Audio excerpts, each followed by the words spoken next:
문이 열리자마자 나는 한 걸음을 떼지 못했어요.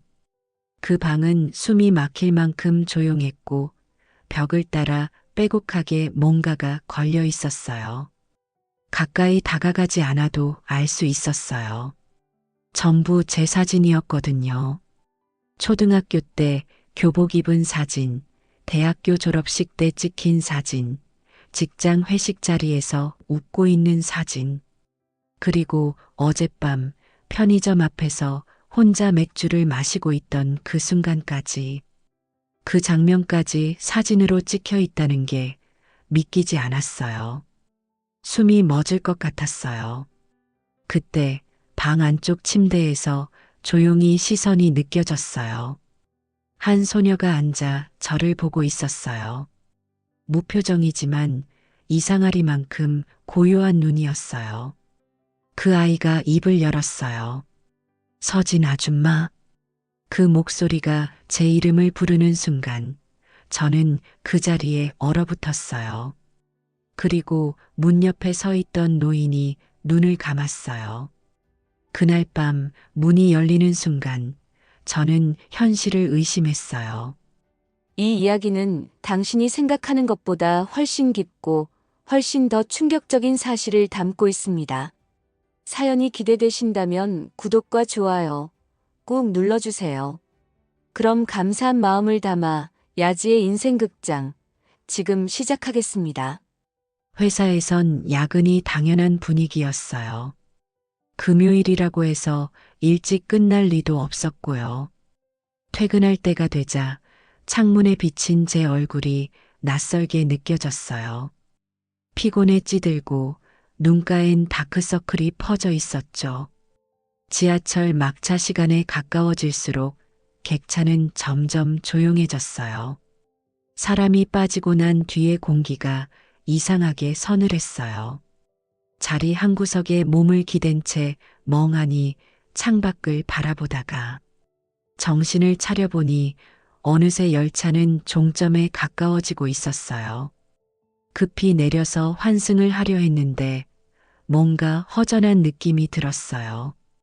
지갑이 사라진 걸 깨달은 건 집 현관 앞에서였어요. 순간 머릿속이 하얘졌어요.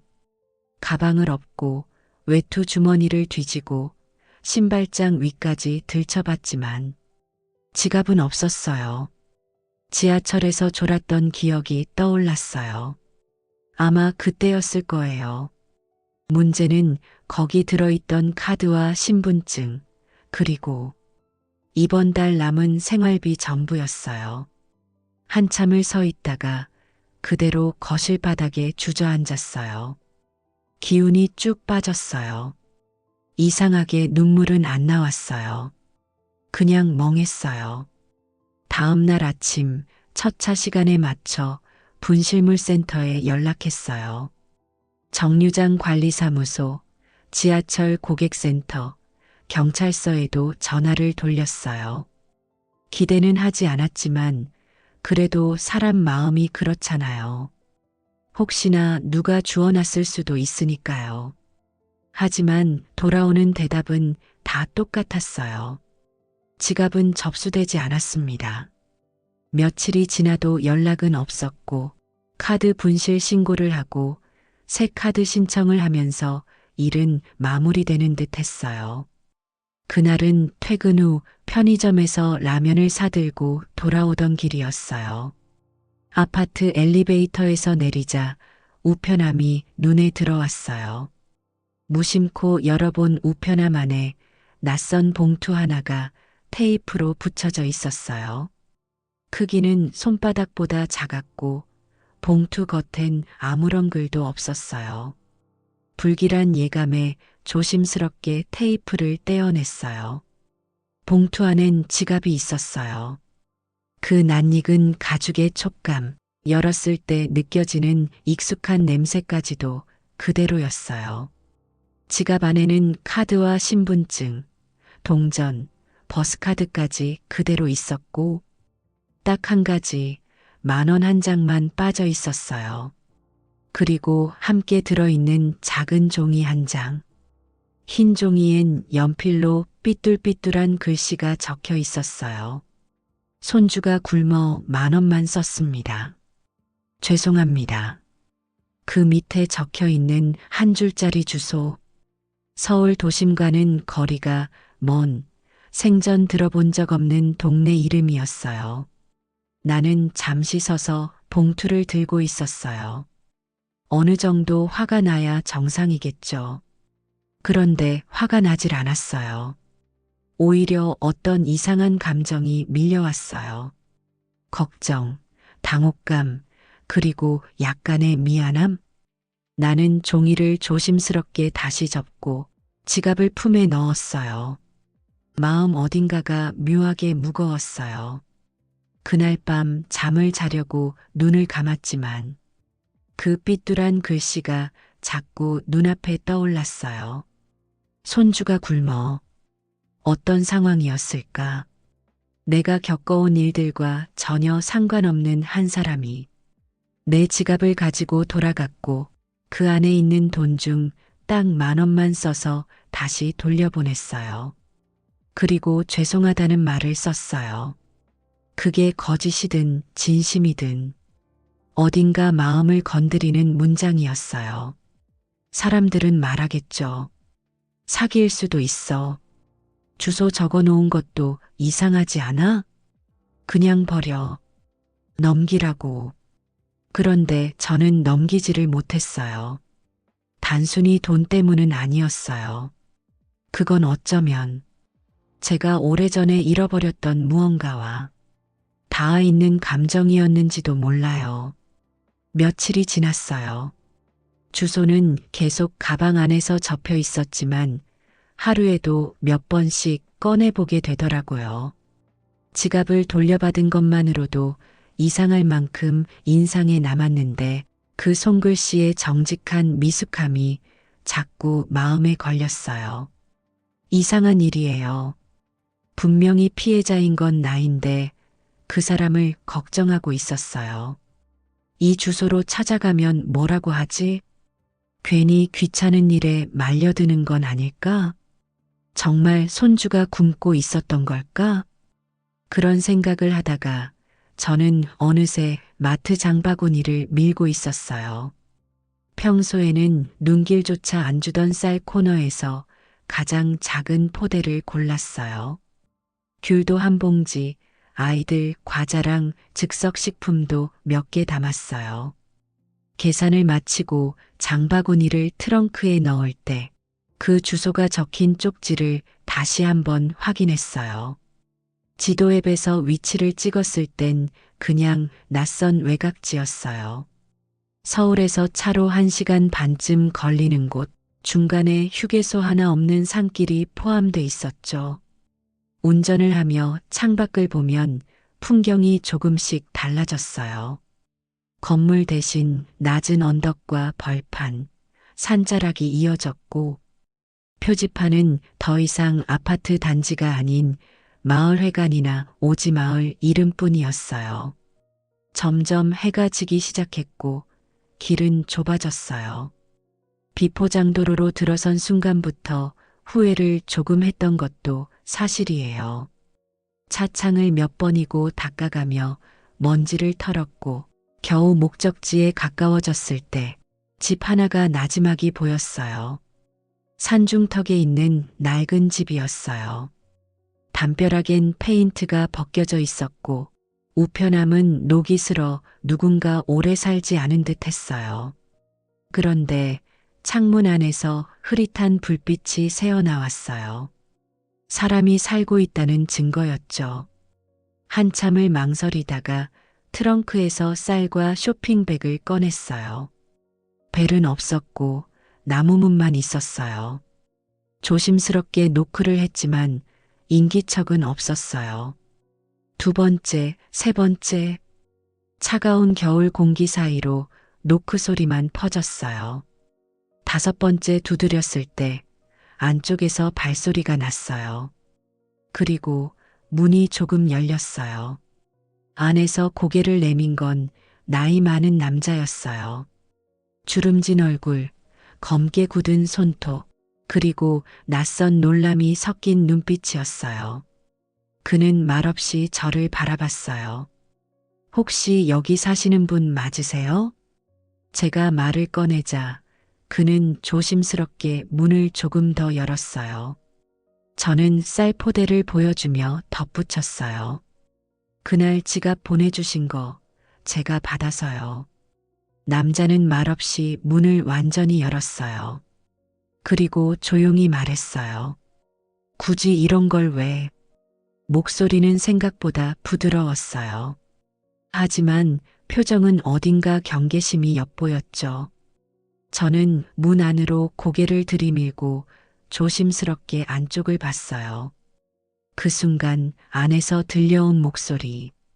서진 아줌마. 낯선 여자아이의 목소리였어요. 저는 얼어붙은 채 그 방향을 쳐다봤어요. 방 안은 낯설게 정리되어 있었어요. 소박하지만 나름대로 손질은 되어 있었고 오래된 나무 향이 났어요.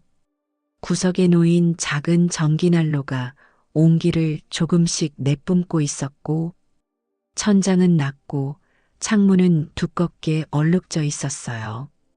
그 아이는 침대에 가만히 앉아 있었어요. 다리엔 얇은 담요가 덮여 있었고 손에는 인형 하나를 쥐고 있었죠. 눈빛은 또렷했어요. 어린아이라기엔 너무 차분했고 너무 조용했어요. 서진 아줌마 맞죠? 다시 아이가 말을 걸었어요. 나는 얼떨결에 고개만 끄덕였어요. 그제서야 아이가 조용히 시선을 돌려 벽을 가리켰어요. 나는 그제서야 그 벽을 제대로 봤어요. 그 방 안벽면 전체가 액자와 사진으로 가득했어요. 모두 저였어요. 유치원 운동회에서 찍힌 단체 사진, 중학생 때 친구들과 서 있던 교복 입은 사진, 고등학생 때 장기자랑에서 노래하던 모습, 대학생 때 MT에서 캠프파이어 앞에 앉아 있던 사진, 그리고 최근의 모습까지. 회식 자리에서 술잔을 들고 웃고 있는 사진. 회사 근처 편의점에서 간단히 장을 보던 사진. 심지어 어젯밤 편의점 앞에서 맥주캔을 마시며 앉아 있던 모습까지. 그건 그냥 스냅샷이 아니었어요. 누군가가 오래도록 꾸준히 저를 지켜보며 찍은 사진들이었어요. 숨이 막혔어요. 사진을 하나하나 훑어보는 내내 온몸에 소름이 돋았어요. 그때 노인이 내 뒤에서 조용히 말했어요. 지켜보고 있었던 건 보호하려고 그랬습니다. 나는 뒤돌아 그를 봤어요. 그의 표정은 담담했지만 어딘가 가라앉아 있었어요. 나는 입을 열지 못했어요. 이게 공포인지 경악인지 혼란인지 모르겠는 감정들이 섞여 있었어요. 대체 왜 제 사진을 이렇게까지. 노인은 아무 말 없이 고개를 숙였어요. 그의 손은 조심스럽게 탁자 위에 놓인 낡은 카메라를 만지고 있었어요. 그 옆에는 오래된 쌍안경과 손때 묻은 수첩이 있었어요. 나는 무언가에 끌리듯 조심스럽게 수첩을 열었어요. 첫 장에는 정리되지 않은 글씨로 짧은 메모들이 적혀 있었어요. 서진 초등학교 졸업식 참석 못함. 비 맞은 날 흠뻑 젖어 혼자 집 들어감. 혼자 생일 케이크 사서 방 안에서 촛불 끔. 나는 손끝이 떨리는 걸 느꼈어요. 그 옆 페이지에는 민지라는 이름이 몇 번이고 등장했어요. 민지 기침 심해짐. 약 사러 가야 함.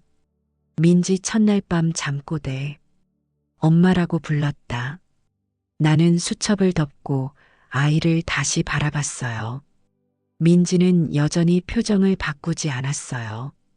그 집에서 도망쳤어요. 고아원이요. 그녀가 낮은 목소리로 말했어요.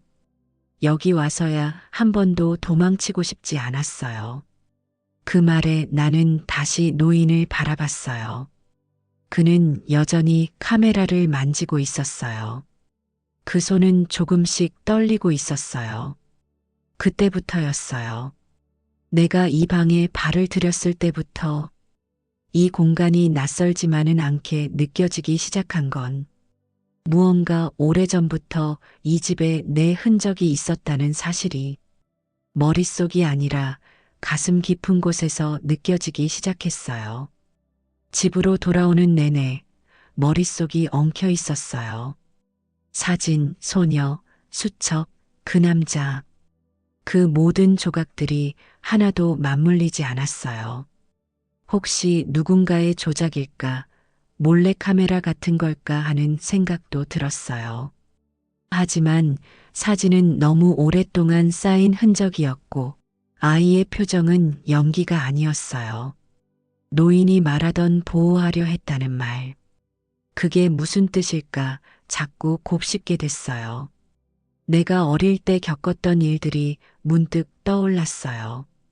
갑자기 누가 뒤따라오는 것 같았던 골목길, 길에서 넘어졌을 때 누군가 다가왔다가 말없이 돌아섰던 그 사람, 버스 정류장에서 우산도 없이 비를 맞던 중 누가 건네고 간 접은 우산 하나. 그 순간들 사이사이에 퍼즐처럼 끼워 넣을 수 있는 단어가 그 사람일지도 모른다는 직감이 들었어요. 나는 내 방 책장 깊숙이에서 어릴 때 앨범을 꺼냈어요. 몇 장 안 되는 사진 속에 뒷모습이나 멀리 서 있는 사람으로 어렴풋이 기억나는 인물이 있었어요. 정확하진 않았지만 눈빛과 실루엣이 너무 비슷했어요. 노인의 모습과 겹쳐졌어요. 노트북을 켜고 이름 하나를 검색했어요. 장호석?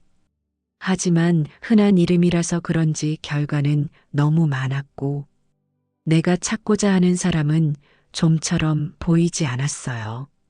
그렇게 몇 시간을 보내고도 무언가 잡히는 게 없었어요. 그래서 다시 그 집으로 갔어요. 이번엔 혼자가 아니었어요. 내 마음속에서 자꾸 무언가 움직이고 있었어요. 확실한 해답을 듣기 전까진 도무지 평소처럼 지낼 수가 없었어요. 집에 도착했을 땐 해가 지기 직전이었어요. 노인은 마당에서 나무를 패고 있었고 민지는 마당 구석에서 작은 화분을 만지고 있었어요. 나는 바로 거실로 들어가 지난번에 봤던 수첩을 다시 펼쳤어요. 거기엔 날짜와 시간까지 기록된 메모가 있었고 어떤 날은 서진 퇴근 붉은 코트라고 적혀 있었어요. 그건 내가 일주일 전 회식날 입었던 옷이었어요. 나는 탁자에 엎드려 한참을 멍하니 있었어요. 탁자 위엔 신문지 뭉치가 있었고 그 사이에서 낡은 봉투 하나가 삐져나왔어요. 꺼내서 열어보니 노랗게 바랜 신문 스크랩과 가족관계 증명서 사본, 그리고 수십 년 전 지역 신문의 사회면 기사가 나왔어요. 기사 제목은 가정폭력 피해 여고생, 가출 후 연락 끊겨. 내용을 읽는 동안 가슴이 땅속으로 가라앉는 느낌이었어요. 기사에는 내 어머니의 이름이 있었고 가출 이후 생사를 알 수 없다는 말과 함께 가해자로 지목된 장호석이라는 이름이 분명히 적혀 있었어요. 그 아래 누군가 빨간 펜으로 딸을 잃은 벌 평생 안고 간다라고 써놓은 흔적이 있었어요. 나는 숨을 들이쉬고 눈을 감았어요. 그 모든 조각이 이제야 맞춰졌어요. 노인은 장호석은 내 외할아버지였어요. 그리고 그는 생전 단 한 번도 나를 직접 부르지 못했지만 어딘가에서 나를 지켜보고 있었던 사람이었어요. 민지를 보살피던 것도 내 지갑을 돌려보낸 것도 그가 평생 어딘가에서 속죄하듯 살아온 것도 모두 하나로 연결되기 시작했어요. 하지만 이걸 어떻게 받아들여야 할지 머릿속은 여전히 복잡했어요. 밤이 되자 집안이 다시 고요해졌어요. 민지는 금세 잠이 들었고 노인은 내내 방 안에서 나오지 않았어요. 저는 거실에 앉아 조용히 불을 켜고 앨범을 꺼냈어요. 몇 장 넘기지 않아 어릴 적 제 모습이 담긴 사진들이 나왔어요. 흐릿한 사진 속에서 나는 종종 어떤 남자의 옆에 앉아 있거나 그의 다리를 붙잡고 웃고 있었어요. 얼굴은 흐리게 찍혀 있었지만 그 실루엣과 분위기만으로도 그가 누구인지 알 수 있었어요. 장호석? 그 사람이었어요. 앨범 한쪽엔 손편지가 끼워져 있었어요. 가느다란 글씨로 빽빽하게 써내려간 말들. 한 줄 한 줄. 숨을 참고 읽어나갔어요. 미안하다. 내 엄마를 그렇게밖에 사랑하지 못해서 결국 너도 혼자 자라게 했구나. 가까이 다가가진 못했지만 널 사랑하지 않은 적은 단 하루도 없었단다. 손끝이 떨렸어요. 그 사람의 삶이 어떤 방식으로든 내 곁을 맴돌고 있었다는 사실이 갑자기 가슴을 죄어왔어요. 사진 속 나를 바라보는 그의 표정은 내가 기억하지 못했던 사랑의 모양 같았어요. 수첩과 앨범, 메모들 속에서 그는 평생 나를 관찰하고 기록하고 절대 다가갈 수 없는 거리에서 보호하고 있었어요. 그건 감시가 아니라 속죄였고 사랑이었어요. 나는 처음으로 그 사람을 할아버지라고 마음속으로 불러봤어요. 그 이름 하나가 생각보다 마음속에서 깊게 울렸어요. 눈물이 났어요. 그토록 받지 못했다고 믿었던 사랑이 사실은 늘 내 뒤에 있었다는 걸 깨달은 순간이었어요. 그날 밤 나는 민지 방 문 앞에 서서 조용히 문을 열었어요. 민지는 자고 있었고 그 옆엔 장호석이 접어놓은 담요가 놓여 있었어요. 그 아이도 나처럼 누군가에게 버려졌던 아이였고 그 아이에게 그는 진짜 할아버지였던 거예요. 모든 게 바뀌는 순간이었어요. 나는 이제 그 사람을 미워할 수 없었어요. 아침 공기가 이상하리만큼 조용했어요. 햇살도 바람도 새소리도 없이 세상 전체가 멈춘 듯 고요했어요.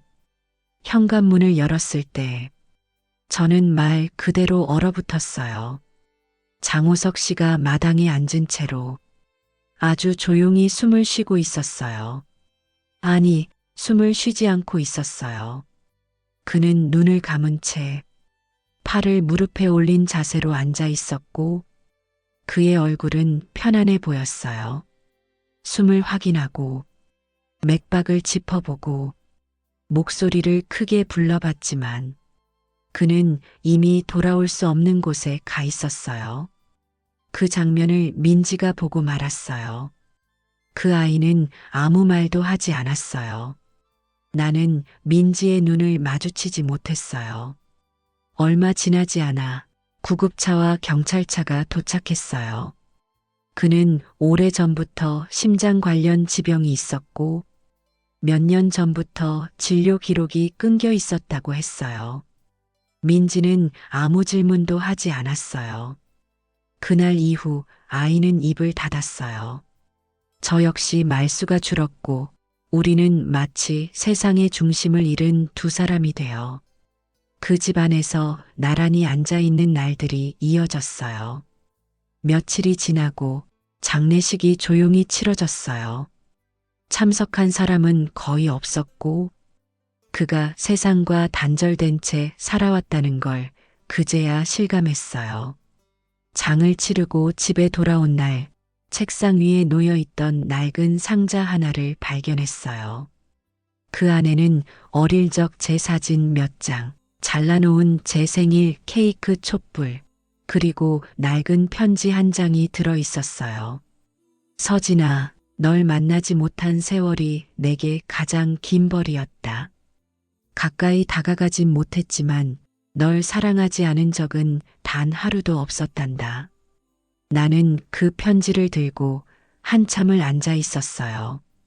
한 문장, 한 문장이 가슴에 조용히 내려앉았어요. 처음엔 분노였고, 그 다음은 혼란이었고, 이제는 미안함이었어요. 나는 그 사람에게 할아버지라는 호칭조차 한 번 건네지 못했어요. 하지만 지금은 알 것 같았어요. 그가 내게 말로는 다 전하지 못했던 것들, 그 침묵 속에서 이어졌던 감정들을, 그 침묵이 누군가의 삶 전체였다는 걸. 며칠이 지났어요. 집은 여전히 조용했지만 그 침묵의 결이 달라졌다는 걸 느낄 수 있었어요. 슬픔이라는 감정도 시간이 지나면서 점점 다른 색을 띠기 시작했고, 민지의 눈빛도 아주 조금씩 변해가고 있었어요. 그날 아침 민지는 평소와 다르게 식사를 마친 뒤 말없이 제 방으로 따라 들어왔어요.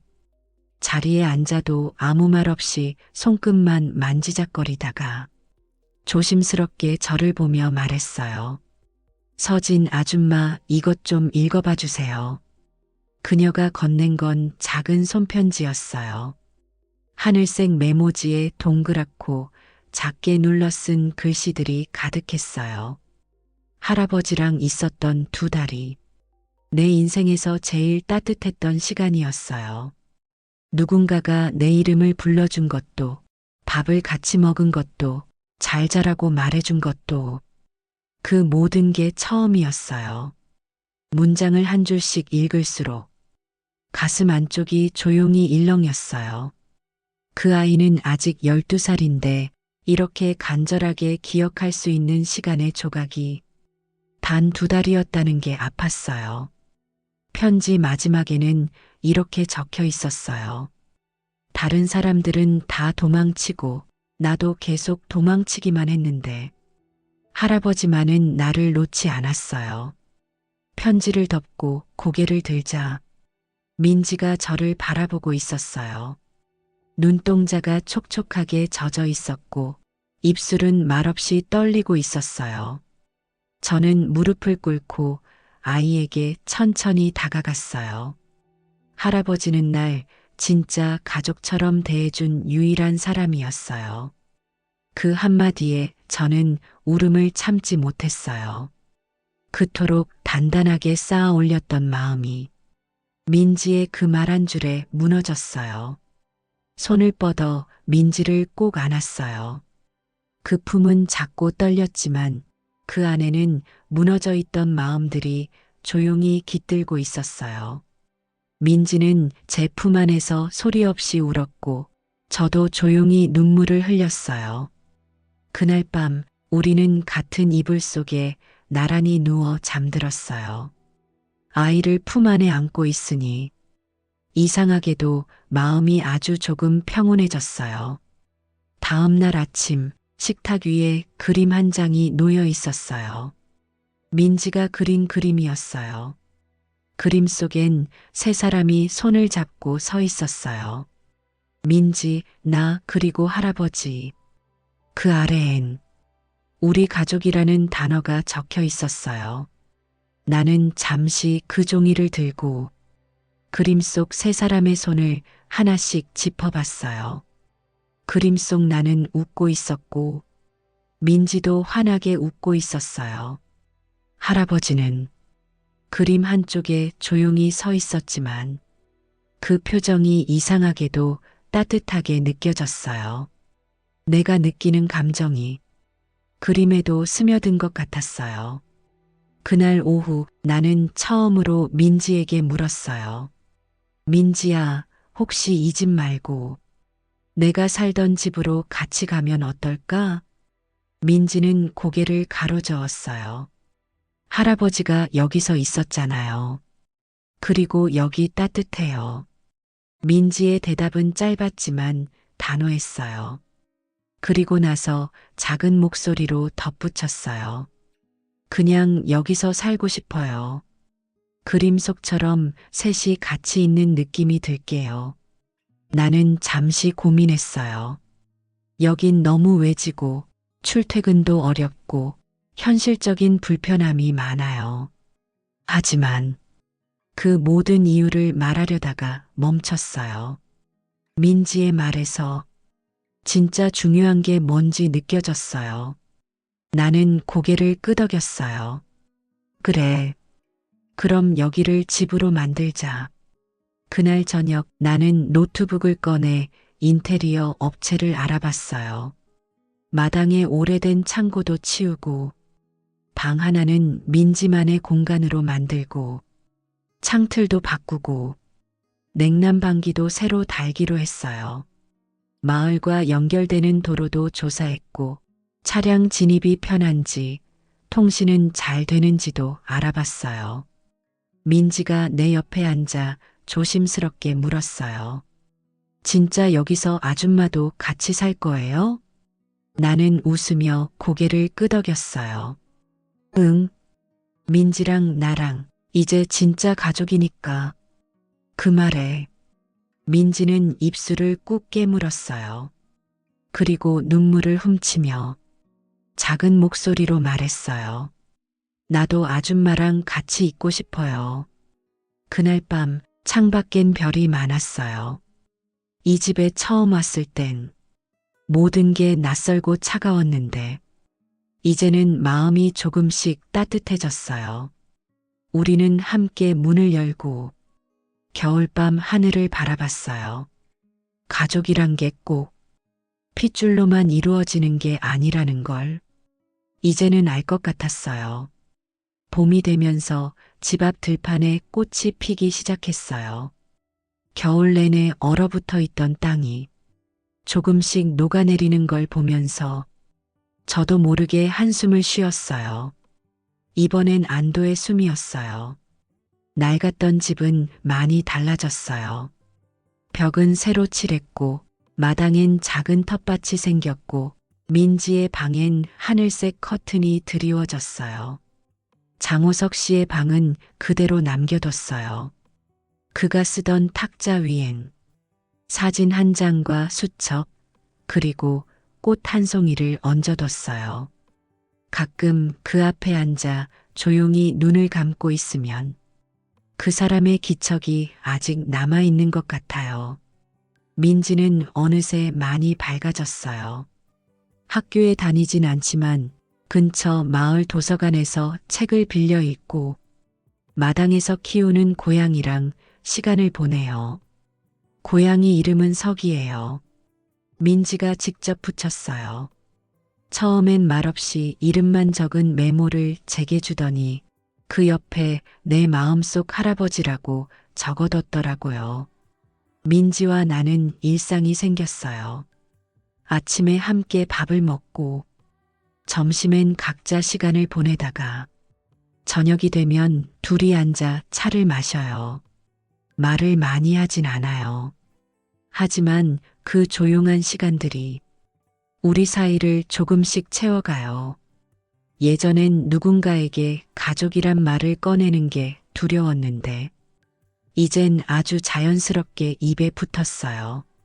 민지가 밤마다 제게 말해줘요. 잘 자요, 엄마. 그 말이 처음 나왔을 땐 정말이지 숨이 멎는 줄 알았어요. 그 짧은 말 안에 이 아이가 나를 얼마나 받아들였는지가 다 들어 있었거든요. 그날 저는 조용히 대답했어요. 잘 자, 민지야. 그 말 뒤로 민지는 이불 속에서 작게 웃었어요. 이제 이 집은 진짜 집이에요. 돌아가신 분의 숨결이 남아있고 상처 입은 두 사람이 다시 일어선 공간이에요. 저는 가끔 생각해요. 그날 지갑이 없어진 게 실은 제 인생에서 가장 큰 선물이었다고요. 그 사람이 제게 남긴 건 돈도 이름도 어떤 유산도 아니에요. 다만 지켜보는 사랑이 뭔지를 알려줬어요. 그리고 이제는 그 사랑을 이어받은 내가 민지를 지켜주기로 했어요. 우린 서로의 결핍이었고, 이젠 서로의 이유가 되었어요. 창밖을 보니 민지가 고양이를 안고 마당을 걷고 있어요. 햇살 속에서 그 아이가 웃고 있어요. 저도 따라 웃었어요. 가끔은 인생이 이렇게 조용하게 빛날 수도 있더라고요. 야지의 인생극장 재미있게 보셨나요? 영상이 마음에 드셨다면 구독과 좋아요 한 번씩 눌러주세요. 더 좋은 이야기로 다시 찾아뵐게요. 그럼 오늘도 좋은 하루 되세요.